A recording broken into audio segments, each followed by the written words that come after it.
And finally tonight, lasers, light and Tasmanian tigers. It's an unlikely combination, but one that could soon be populating overseas museums with our extinct animals. Daniel Cooper reports.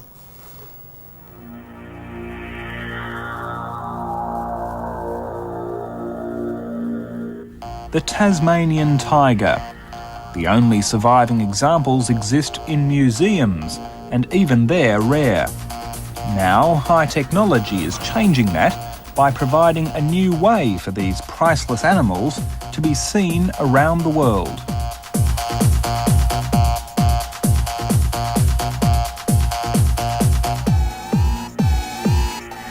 A South Australian company has teamed up with the state's museum to preserve rare and extinct Australian fauna for all time, on holographic film.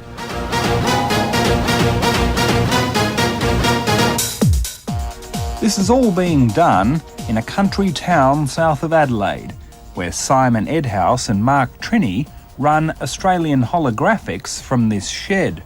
The South Australian Museum has the best collection of thylacines in the world, and but unfortunately they're so valuable that they just can't travel because they're just irreplaceable. But it's a short distance between the museum and Australian Holographics, and so that's the basis of the arrangement, is that they can come up here for what is a few days and we can make a master, and from that master we can generate any number of copies for years. Both parties agree it's an unusual and exciting project, but capturing rainbow transmission holograms like these from dusty museum exhibits is far from simple. So if we use, instead of using a cube, we can use just a piece of glass, which will give us a reflection off of that. Essentially, it's a mix of optical physics and good old photography. But Simon and Mark are constantly aware of their arch-enemy, vibration. Any movement at all during the 5-second laser exposure is disastrous. It's mind-bogglingly complicated. I mean, any movement at all above a 10,000th of a millimetre and the hologram is ruined. If all goes well, and as one might imagine it often doesn't, the result is a thin strip known as the master image. It's a bit dull on the right-hand side. Obviously something's moved more than the minimum.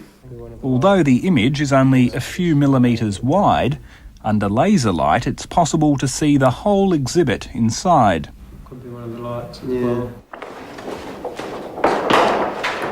The challenge then is to print a life-size image. Despite the high-tech preparation though, they can be seen under any household halogen globe. This fearsome weapon went to a general in the Mexican army. A rainbow transmission hologram like the one we're standing in is, I'm standing in, is basically a hologram of a hologram. In the second stage, we choose where the image is going to sit, whether it's going to sit behind the image plane or in front of the image plane. As you can see here in front of me, there are things that we've put forward and there are things we've chosen to be in the back.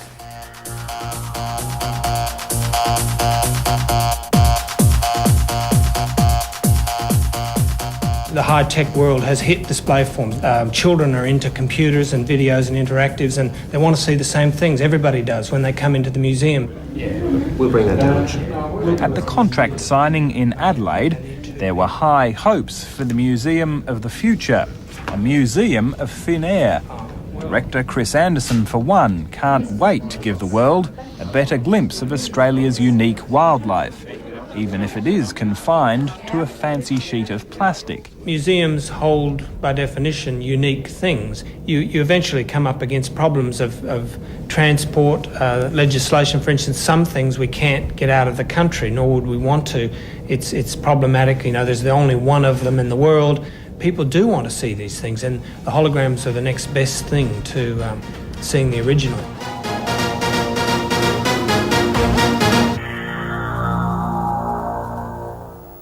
Amazing technology. That's all we have time for tonight. Thanks for joining us. Until tomorrow, same time. Good night.